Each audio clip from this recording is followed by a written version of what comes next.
Eh bien, bonjour et bienvenue sur la chaîne des guidances de la licorne. Alors, aujourd'hui, je continue ma série de la review des oracles. Je vous présente différents oracles que j'ai dans ma collection. Ça peut des fois aider des personnes. Et puis, c'est ma petite Laura de Reims, qui est créatrice d'oracles aussi, qui m'a donné envie de le faire, puisque j'ai fait la review de son oracle Lyon la semaine dernière ou sur le week-end, je ne sais plus. Voilà, donc là, ça a donné une idée. Je me suis dit, plutôt que d'attaquer une série et puis de bourrer les gens avec mes énergies, je vais plutôt leur présenter peut-être un oracle comme ça pour voir. Voilà, alors aujourd'hui, j'ai sélectionné pour vous l'oracle de la terre sacrée. Alors, je vous montre. C'est de Tony Carmine Salerno. Alors, je crois que je les ai tous de ce créateur. Hein. Je les ai tous. Alors, la boîte, évidemment, comme c'est une édition de masse, eh bien, c'est du dur. Hein. C'est du dur, c'est du solide. Voilà, alors quand on ouvre la boîte, on va mettre comme ça. Voilà, comme ça, vous verrez. Voilà. On a le fascicule. Alors, le fascicule, quand même assez épais, avec des illustrations juste magiques. On voit ceux qui ont les moyens, hein, par rapport à les petites auto-éditions, qu'il y a des oracles qui sont très très bien, et des tarots qui sont revisités, qui sont très très bien aussi, mais on n'a pas les mêmes moyens. Moi-même, je suis en train de créer le mien, et je n'ai pas les mêmes moyens que ces personnes-là. Voilà. Alors, l'oracle de la terre sacrée, il est présenté donc avec un livret, avec un petit pochon. Voilà, moi je m'en sers pas, je m'en sers juste pour conserver les cartes carrément à l'intérieur de la boîte, ça leur fait un petit coussin. Voilà, donc ça, on va le mettre par là. Et les cartes. Alors, les cartes, pour moi, quand je vois ce dos de cartes, ça veut dire qu'elles sont réversibles, même si dans le livret explicatif, il n'y a pas le reverse. Hein. Et pour moi, quand les dessins ici sont neutres à l'arrière, pour moi, les cartes peuvent tomber dans un sens comme dans l'autre. Un petit peu, c'est peut-être à faire selon ses ressentis, hein, à ce moment-là. Donc, je vais vous présenter les cartes. Alors, voilà. Alors, les cartes, déjà, au niveau, comme c'est des grandes cartes, il faut faire attention à la qualité. Et ici, je peux vous assurer, elles sont vraiment super. Le glaçage aussi. Le glaçage, il est très bien. Et évidemment, les tranches sont dorées. Voilà, tout ce que j'adore. Avec Tony Carmine, c'est toujours la même exigence et la même qualité. Hein. En plus, c'est des cartes qui durent dans le temps. Évidemment, la dorure, elle finit par sauter à force de brasser ou à force de mélanger et de battre. Hein. Même si moi, je fais très attention que je ne maltraite pas les cartes, la dorure, elle saute quand même. Hein. Voilà. Alors, qu'est-ce qu'il nous dit dans ce livret? Dans ce livret, il nous dit, comme tout le monde, alors on a un sommaire avec toutes les cartes qui sont classées, parce que ce sont des cartes sans numéro, alors il a quand même eu l'intelligence de les classer par ordre alphabétique. Hein. Voilà. Ensuite, il a mis 2-3, il a fait son histoire, hein, 3-4 pages. Les différents tirages, alors les tirages à 2 cartes, les tirages simples pour le passé, présent, futur. Le tirage, la rotation de la Terre, il explique tout ça. Et après, eh bien, c'est la présentation. Allez, je vous présente les cartes. Alors, comme je m'en sers du jeu, vous allez voir, il y en a des à l'envers et à l'endroit. Hein. Alors, ici, vous allez voir les dessins. Alors, sans bordure, moi, j'adore. Si c'est pas de la bordure dorée qu'on voit, moi, j'aime les sans bordure. Alors, ici, la carte du déploiement. Ensuite, la carte le potentiel. La carte le temps. Je ne sais pas si vous avez vu les illustrations. Qui illustre ce... C'est Elena Nelson Reed qui lui fait ces illustrations. Et je crois qu'à chaque fois, il a la même.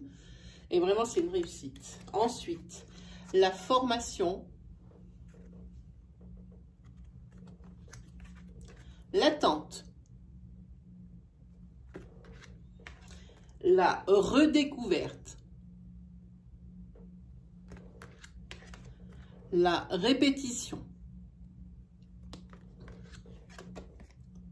la friction. Alors, c'est pareil, si moi j'ai l'habitude de manipuler oracle et tarot. S'il y a une carte qui m'interpelle ou que je veux voir, je vous en ferai profiter. Hein. L'influence. Je ne sais pas si vous avez vu, ici il y a le cycle lunaire, hein, donc ça en parle aussi. Hein. Ici, la révolution.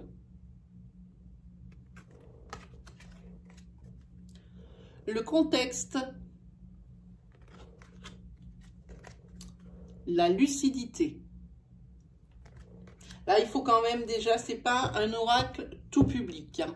Avec Tony Carminet, ce n'est pas des oracles tout public. Il faut déjà avoir une certaine pratique pour bien s'en servir. Alors évidemment, vous pouvez toujours vous dire, bon, ben, je vais tirer mes cartes si vraiment les graphismes vous plaisent et vous parlent.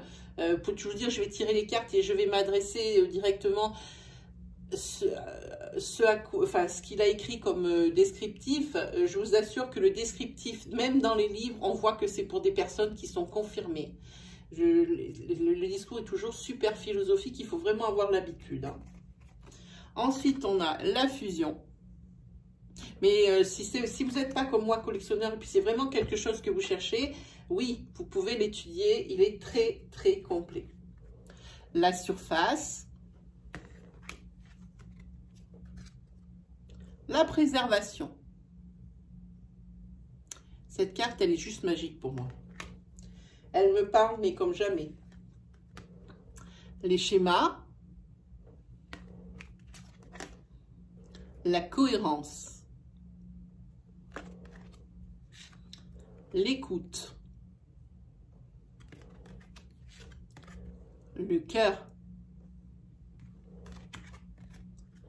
La force morale. L'alchimie. Oups, ça m'échappe, il ne faudrait pas qu'elle prenne feu. L'effort. On va en prendre une qui a eu un dénominé, un nom, un mot-clé assez compliqué. Comme ça, je vous montrerai comment il a structuré pour expliquer. Et vous allez voir que c'est vraiment pas pour tout le monde. Hein. La perspective. Le changement.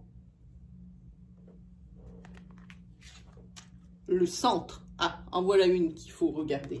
Alors, le centre, on va chercher. Donc, comme je vous ai dit, c'est classé par ordre alphabétique. Donc, ça, c'est plutôt intelligent. Ah, c'est après, non. Voilà, le centre. Alors, quand il explique à quoi correspondent les cartes, comme ça s'appelle l'oracle de la terre sacrée, alors là, il s'est forcément relié à ce fil conducteur. Donc, le centre, on a le message de la terre.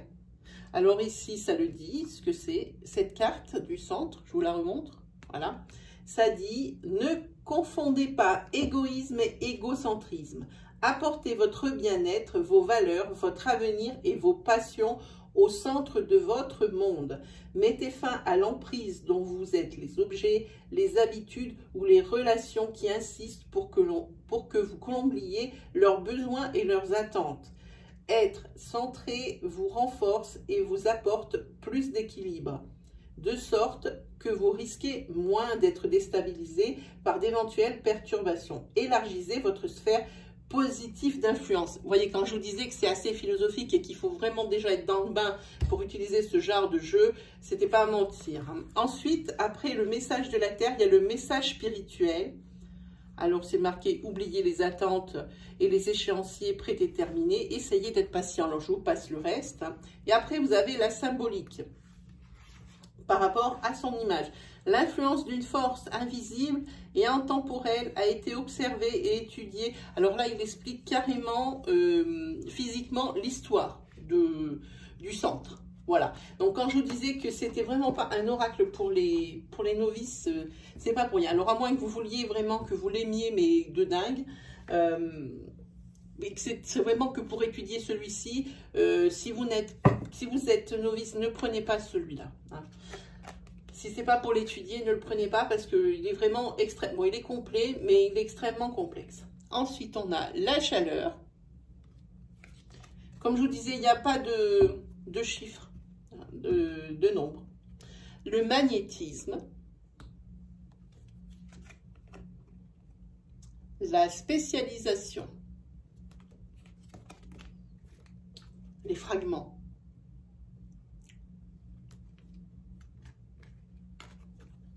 l'exigence,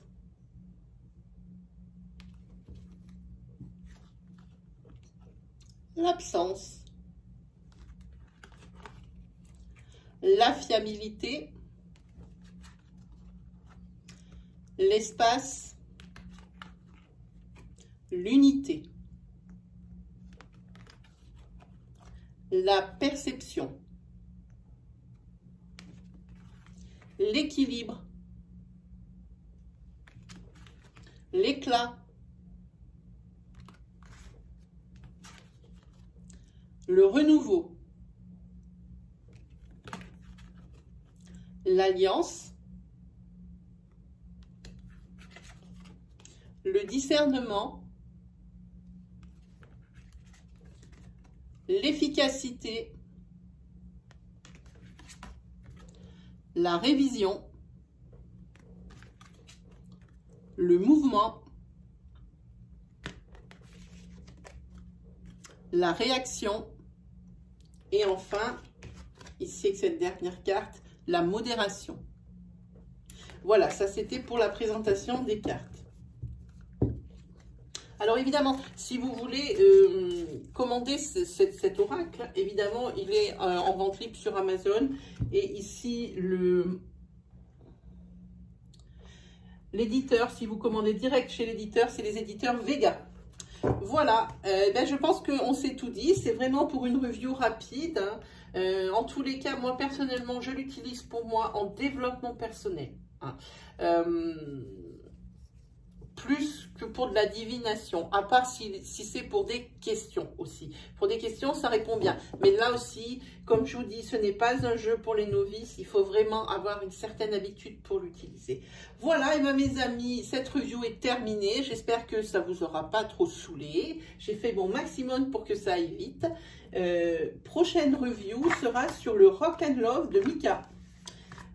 Voilà, et bien il ne me reste plus qu'à vous souhaiter une bonne fin de semaine et puis on se dit à la prochaine, salut!